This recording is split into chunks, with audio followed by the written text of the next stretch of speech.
Hello friend, आप लोगों का स्वागत है हमारे इस यूट्यूब चैनल पाठशाला एकेडमी में। कैसे हैं आप लोग? आशा करते हैं आप लोग अच्छे होंगे, स्वस्थ होंगे और मन लगाकर पढ़ाई कर रहे होंगे और 450 लाने का पूरा प्रयास में लगे हुए होंगे और बढ़िया तरीके से आप लोग पढ़ रहे होंगे पाठशाला एकेडमी के माध्यम से। ठीक है, हम लोग हिस्ट्री के लेक्चर को देख रहे थे। 3 लेक्चर हो चुका था, ये चौथा लेक्चर है। ठीक है, लेक्चर नंबर चौथा। ठीक है, आशा करते हैं आप लोगों को दिखाई दे रहा होगा। ठीक है, चलिए, तो लेक्चर नंबर चौथा है और क्या है? हिस्ट्री है, जो हम लोग पहला चैप्टर पढ़ रहे थे।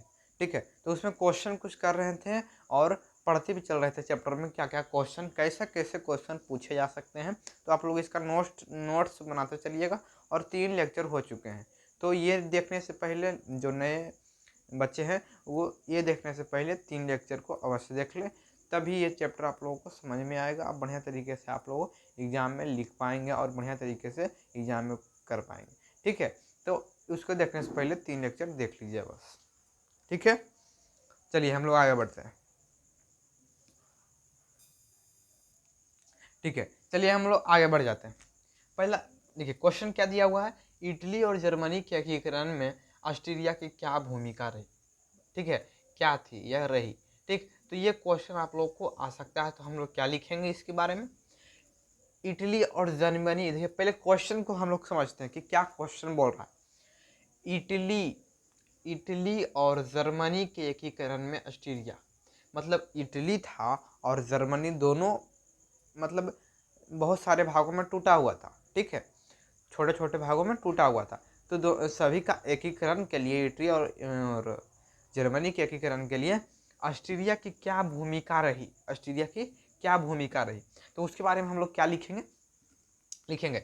इटली और जर्मनी के एकीकरण में, इटली और जर्मनी के एकीकरण में ऑस्ट्रिया ऑस्ट्रिया सबसे बड़ा बाधा बना। जिससे कि क्या था वहाँ पर, ये इटली और जर्मनी का एकीकरण कौन होने देना चाहता था? ये ऑस्ट्रिया नहीं होने देना चाहता था। किसका किसका एकीकरण? जर्मनी और इटली का एकीकरण होने नहीं देना चाहता था। ठीक है, क्योंकि देखिए सब एक दूसरे से मतलब अलग रहेंगे। ठीक है, मतलब सब मिल के रहेंगे तो बहुत उनके पास ताकत होगा होगा ना। मतलब एक साथ मिल के लड़ेंगे तो वो जीत सकते हैं, अपने देश को एकीकरण करवा सकते हैं। लेकिन जब अलग अलग भागों में तोड़ दिया जाता है तो उस देश का विकास बंद हो जाता है। ठीक है, कुल मतलब कि अपने देश के ही लोग एक दूसरे से लड़ते हैं, गृह युद्ध स्टार्ट हो जाता है। इससे क्या होता है? उस देश का विकास नहीं हो पाता। ठीक है, तो वही सोचता था ऑस्ट्रेलिया क्या होगा कि दोनों को तोड़ के रखेंगे, मतलब दोनों को जैसे एक ही घर में 2 भाई। ठीक है, देखिए जब दोनों एक साथ रहते हैं तो मतलब कि गांव समाज से लड़ सकते हैं, लेकिन जब दोनों अलग अलग रहेंगे तो इनको कोई कुछ बोल देगा, इनको कोई कुछ बोल देगा, तो दोनों अपने आप में दोनों लड़ने लगेंगे। तो ये क्या हो गया? दूसरे इसका फायदा उठा रहे थे। इसी प्रकार से दोनों क्या, ये ऑस्ट्रेलिया इसमें फायदा उठा रहा था। किस दोनों का? इटली का और जर्मनी का। ठीक है, बड़ा बाधा था। कौन बड़ा बाधा था? ये ऑस्ट्रेलिया जो था बहुत बड़ा बाधा था। चूंकि एकीकरण के पीछे राष्ट्रवाद का हाथ था। बोले थे राष्ट्रवाद बहुत बढ़ने लगा था। कहाँ पर से शुरू हुआ था राष्ट्रवाद? तो फ्रांस की क्रांति से ही राष्ट्रवाद का उत्पत्ति हुआ। ठीक है, तो हाथ था। ऑस्ट्रिया का चांसलर मेटरनिक को कहा जाता।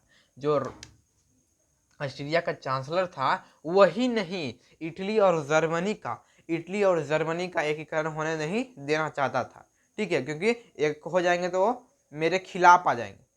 जब देखिए जैसे दोनों भाई में लड़ाई हो रहा, अब देखिए दूसरा को जो बहकाया है चाहे कुछ किया है तो दोनों मिल जाएगा, तो उसके बारे में पता चल जाएगा कि वो हमको भी बहका रहा था और तुमको भी बहका रहा था। ठीक है, तो उसी प्रकार से ये काम कर रहा था। ये सोच रहा था कि जब सब एक हो जाएंगे, एकीकरण हो जाएगा तो सब मिल जाएंगे तो मेरा विरोध करने लगेंगे, इसलिए उसको तोड़ के ही रखो। ठीक है, उसी प्रकार से जैसे ये अंग्रेज सब क्या जब मतलब कि आज़ादी हुआ तो उसको भारत को 2 भागों में बांट दिया, पाकिस्तान और भारत में। ठीक है, तो अब देखिए अब यही दोनों आपस में लड़ते हुए रहते हैं। वो तो अपना लूट लाट के चला गया, ठीक है, लेकिन अपने दोनों में ये लड़ते रहते हैं, ठीक है, उस पर आंख भी नहीं मतलब उठा के देखते हैं कि वो हमको साथ गलत किया है, तो उस पर नहीं ध्यान देते हैं, नहीं देते हैं। तो यही कारण है, ठीक है, यही कारण है कि ये इसका फायदा उठा रहा था। तो इसका कथन कहना था ऑस्ट्रेलिया का चांसलर मेटरनिक को कहा जाता, जिसका कथन था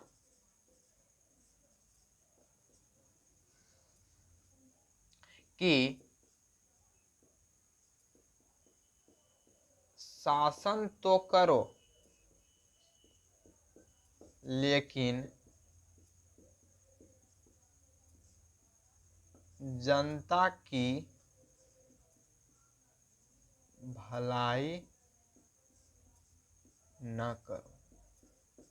मतलब कोई भी कहना था, किसका कहना था, ये सब मेटरनिक जो चांसलर था ऑस्ट्रेलिया का, उसका कहना था कि शासन किसी भी राज्य में करो, किसी भी राज्य में शासन करो, लेकिन वहाँ का जनता जो है उसका भलाई नहीं करो, ठीक है, मतलब अपने आप में सब कुछ लगा हो रहो, ठीक है। तो यही कहलाता है क्या, शासन तो करो लेकिन जनता की भलाई, जनता पर कोई ध्यान नहीं दो, उससे तुमको कोई मतलब नहीं है, तुम राजा है वहाँ का, तुम राज करो, बस तुमको जनता से कोई मतलब नहीं है, इसका कहना था, मेटरनिक का कहना था, ठीक है। अगले क्वेश्चन में हम लोग बढ़ जाते हैं। क्वेश्चन नंबर है अगला, इटली, इसे इटली है और जर्मनी के एकीकरण में नेपोलियन को जिसको बंदी बना लिया था, क्या योगदान रहा था।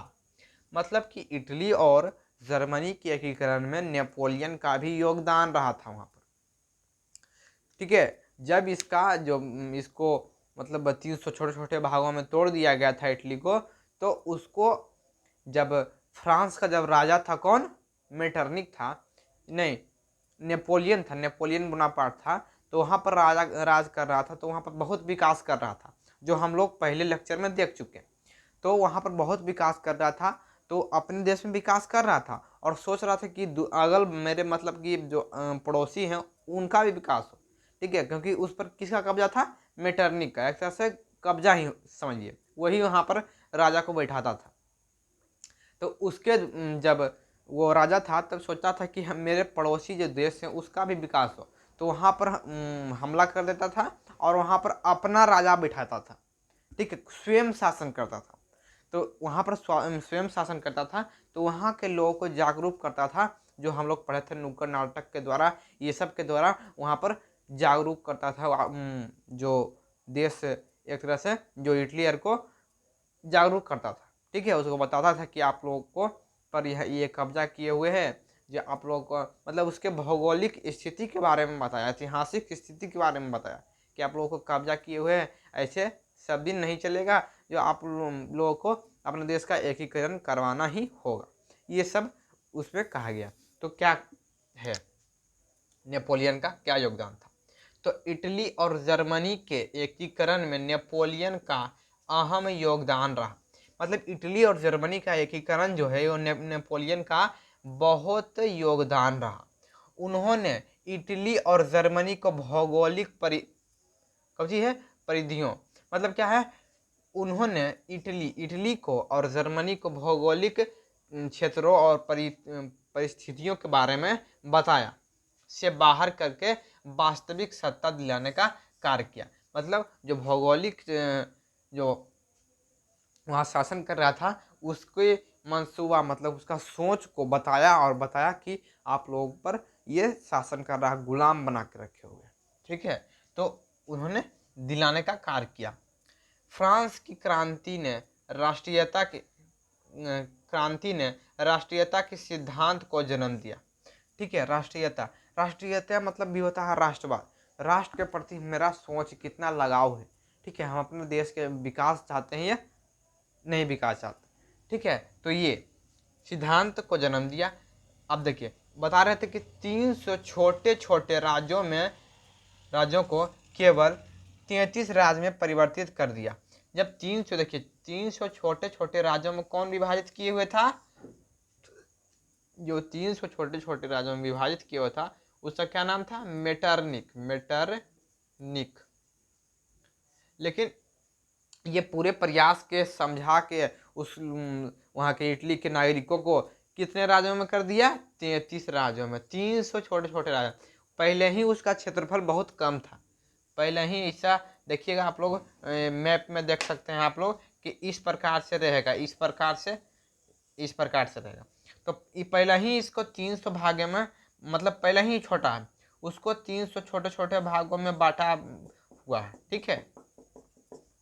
तो इसने पूरा प्रयास के साथ 300 राज्य को 33 राज्य में बदल दिया, बहुत प्रयास करके 33 राज्य बना दिया, में परिवर्तित कर दिया, तथा 1806 ईस्वी में जर्मनी राइन संघ की स्थापना की गई, ठीक है। वहां पर शासन के लिए जर्मनी राइन संघ की स्थापना की गई, जर्मनी में, ठीक है। जर्मन राइन संघ कब हुआ था, 1806 ईस्वी में। जर्मन राइन संघ की स्थापना कब हुआ, 1806 ईस्वी में। तो आप लोग इसको याद रखिएगा। और 300 छोटे छोटे राज्यों को कितने भागों में एकत्रित कर दिया, 33 राज्यों में एकत्रित कर दिया। तो आप लोग याद रखिएगा। इसका ये सब कौन कार्य कर रहा है, तो नेपोलियन के द्वारा ये हो रहा। अब क्वेश्चन हमारा अगला क्वेश्चन, बिस्मार्क कौन था। अब बिस्मार्क कौन था, बिस्मार्क के बारे में आप लोग जानते हो।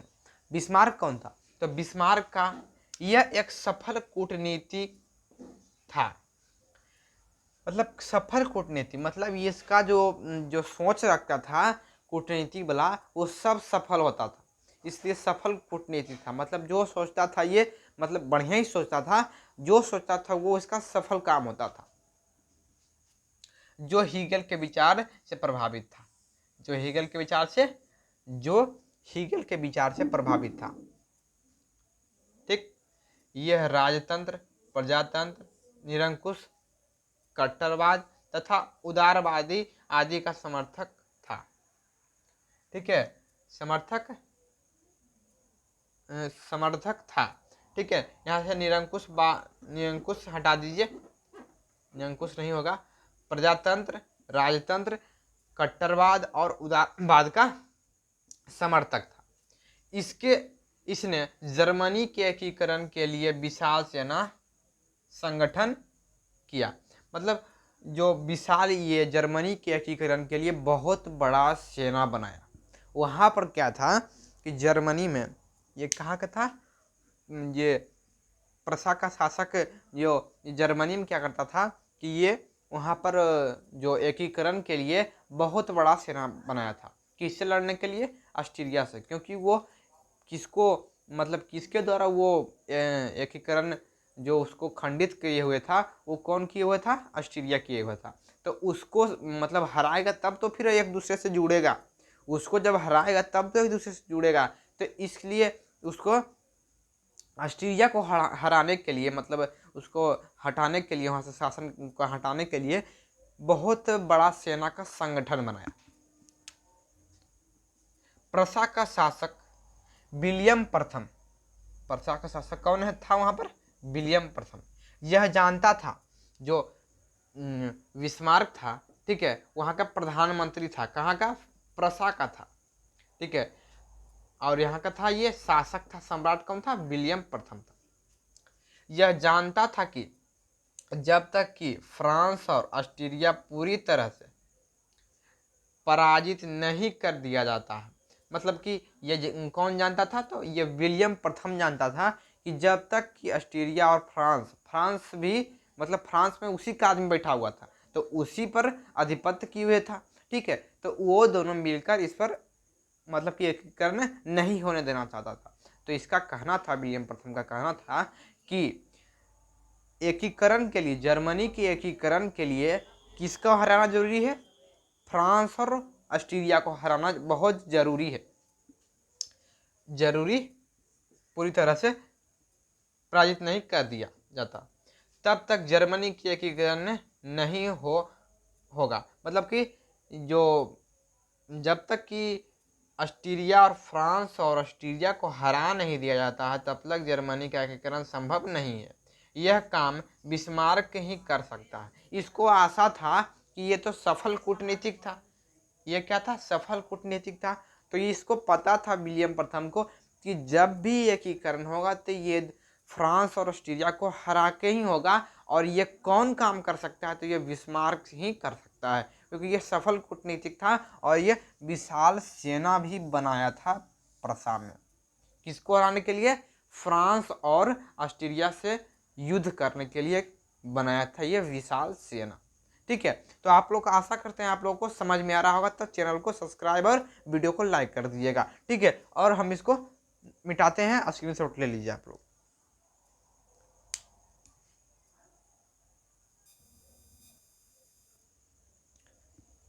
चलिए हम लोग आगे बढ़ जाते हैं। अब अगले क्वेश्चन में क्या दिया हुआ है? अगले क्वेश्चन में दिया हुआ है, ये जो क्वेश्चन है आप लोगों को, ये कितने नंबर में पूछता है? 5 मार्क्स। बहुत ज़्यादा इम्पोर्टेंट, बहुत ज़्यादा VVI है। ठीक है, तो आप लोग इसको याद कर लीजिएगा, पढ़ लीजिएगा। ठीक, चलिए, जर्मनी के एकीकरण में बिस्मार्क का क्या योगदान रहा? अब जो जर्मनी का एकीकरण हुआ उसमें बिस्मार्क का क्या योगदान रहा? जर्मनी का एकीकरण किस पर निर्भर था? तो बिस्मार्क ही जर्मनी का एकीकरण करा। ठीक है, तो उसके बारे में देखेंगे। जर्मनी के एकीकरण में बिस्मार्क का अहम योगदान रहा। ठीक है, जब से यह प्रसा का चांसलर बना, क्या था ये? प्रसा का चांसलर था, ये भी याद रखिएगा। प्रसा का चांसलर कौन था? बिस्मार्क बना। तब से इसका मुख्य उद्देश्य जर्मन संघ से ऑस्ट्रिया की सत्ता को मिटाना था। एक संघ बना था, जर्मन संघ, उसमें ऑस्ट्रिया, फ्रांस, रूस सभी देश थे। तो उसमें से ये चाहता था, जब से ये ऑस्ट्रिया का चांसलर बना, तब से ये इसका मुख्य उद्देश्य रहा कि जर्मन संघ से ऑस्ट्रिया की सत्ता को, मतलब उस जैसे G20 सम्मेलन हुआ, इसमें 20 देश थे। ठीक है, तो इसमें पाकिस्तान भी भाग लेना चाहता था, इस संघ में आना चाहता था, लेकिन नहीं, वो नहीं है। तो उसी प्रकार से ये सोचता था कि इस संघ से इस देश को निकाल दिया जाए, इस संघ से इस देश को निकाल दिया जाए। तो वही चाहता था, इसका मुख्य उद्देश्य यही था। इसके लिए मुझे आंतरिक या बाहरी युद्ध क्यों न लड़ना पड़े, ये कहा। बिस्मार्क कहा कि इसके लिए हमको चाहे आंतरिक या बाहरी युद्ध क्यों न लड़ना पड़े। आंतरिक मतलब क्या हो गया? हमारे देश में जैसे होता है आंदोलन, वो नहीं हो। और मतलब कि जो बाहर से हम लड़ेंगे, दूसरे देश से, कुछ भी, कोई भी लड़ाई हो, लेकिन हमको उसको हटाना है उससे, जर्मन संघ से। ठीक है, इसने रक्त एवं लौह की नीति अपनाई थी। इसने रक्त एवं लौह की नीति अपनाई थी। तो हम क्वेश्चन में पूछ सकते हैं कि रक्त एवं लौह की नीति किसने अपनाई थी? तो बिस्मार्क ने अपनाई थी। किस युद्ध में? तो ऑस्ट्रिया को हराने के लिए यह प्रयोग किया, मतलब इसका प्रयोग किया गया, रक्त एवं लौह की नीति। ठीक है, नीति अपनाई। इसका कथन था, भाषण की नीति से कुछ नहीं होगा। जर्मनी के एकीकरण के लिए विशाल सेना का संगठन किया।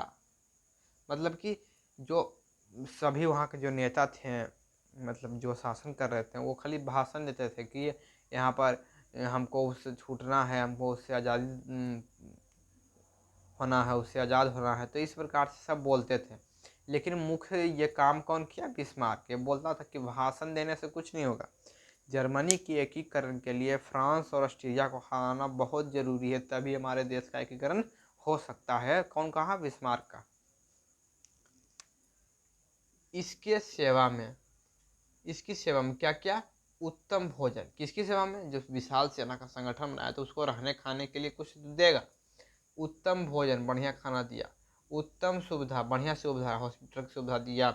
उसके बाल बच्चों को विद्यालय का, ठीक है, स्कूल का सुविधा दिया। इस प्रकार से दिया। सही समय पर वेतन दिया, सही समय पर उसको वेतन दिया। इसने जर्मनी के एकीकरण करने के लिए रूस, ठीक है, रूस, फ्रांस और ऑस्ट्रिया से मित्रता कर लिया। मतलब कि जब जब देखिए क्या है, ये क्या किया कि ये सबसे दोस्ती कर लिया। किससे? रूस से। ये दोस्त ऊपर से नहीं था, अंदर से था। मतलब ऊपर से था, अंदर से नहीं था। मतलब कि ऊपर से दिखावा कर रहा था कि हम आपके दोस्त हैं, लेकिन ये दोस्त नहीं था। तो रूस, फ्रांस और ऑस्ट्रिया, ठीक है, ने से मित्रता कर लिया और इस प्रकार से युद्ध, 3 युद्ध किया। मतलब पहले फ्रांस को हराया, फिर ऑस्ट्रिया को हराया, मतलब दोस्ती भी कर लिया, इसी को पलट के हरा दिया, ठीक है। तो पहला क्या है हम लोगों का? पहला है डेनमार्क से युद्ध। पहले डेनमार्क से युद्ध किया। कौन? ये जर्मनी किया। कब हुआ था? तो याद रखिएगा 1866 ईस्वी, 1866 ईस्वी में। यह युद्ध राज क्षेत्र को लेकर हुआ था।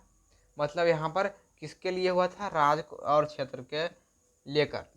कौन कौन इसमें जर्मनी के साथ थे? ऑस्ट्रिया था, जिसने डेनमार्क को, मतलब ऑस्ट्रिया के साथ मिलकर, मतलब डेनमार्क को, यहाँ पर को होगा, को ऑस्ट्रिया, मतलब ये जो जर्मनी था, जर्मनी साथ मिलकर किसके? ऑस्ट्रिया के साथ मिलकर क्या किया? इसमें प्रसा को, जो प्रसा है, इसमें प्रसा को ये युद्ध लड़ा, ठीक है। तो प्रसा जर्मनी में ही पड़ता है। कौन? प्रसा, ये जर्मनी में पड़ता है। तो यहाँ किसका, कहाँ का चांसलर था? ये प्रसा का चांसलर कौन था? बिस्मार्क था।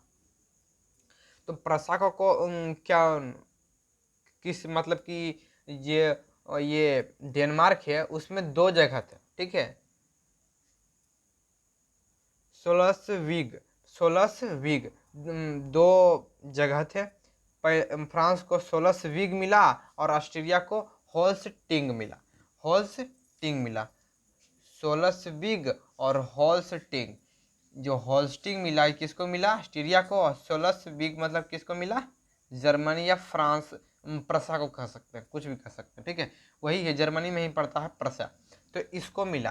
तो ये जो सोल्सविग था और होल्स्टिंग था, वो किसका क्षेत्र था? डेनमार्क का था। तो उसको जब हरा दिया, तो ये दोनों अपने में, जैसे किसी देश को हरा दिया था, दो, मतलब आधा से ये ले लिया, आधा से वो ले लिया, मतलब दोनों देश मिल के, जैसे ऑस्ट्रिया और कौन थे? प्रसा था। तो दोनों मिल के युद्ध जीत लिया, मतलब डेनमार्क को हरा दिया।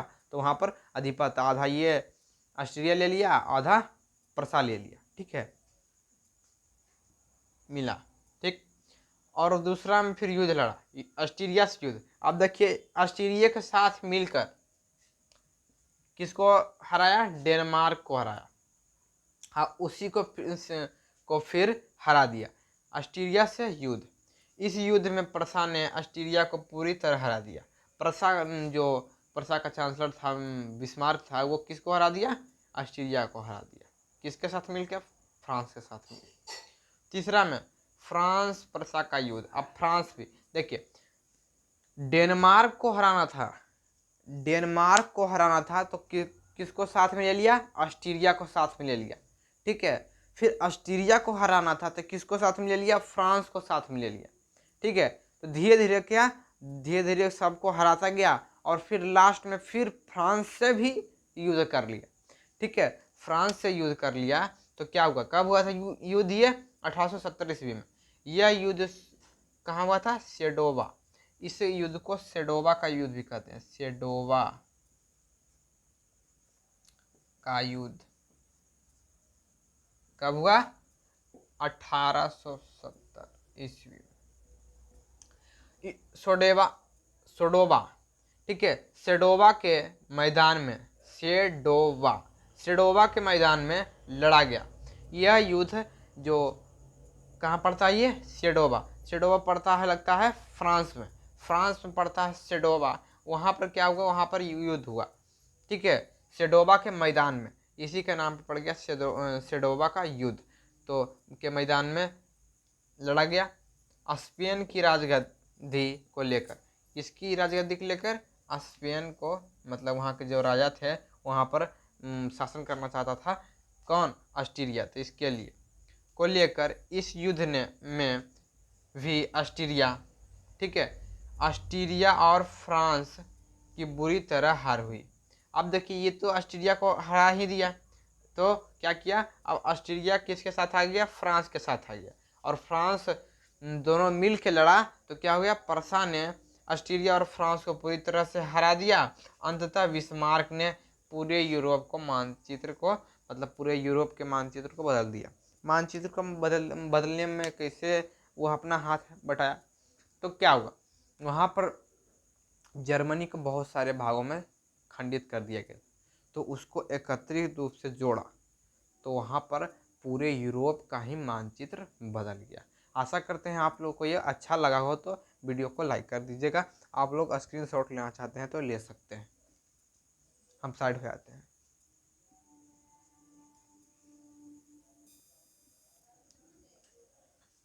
आशा करते हैं आप लोगों को ये वीडियो अच्छा लगा होगा, तो लाइक करिए और चैनल को सब्सक्राइब करना मत भूलिएगा। मिलते हैं अगले वीडियो में। Thank you.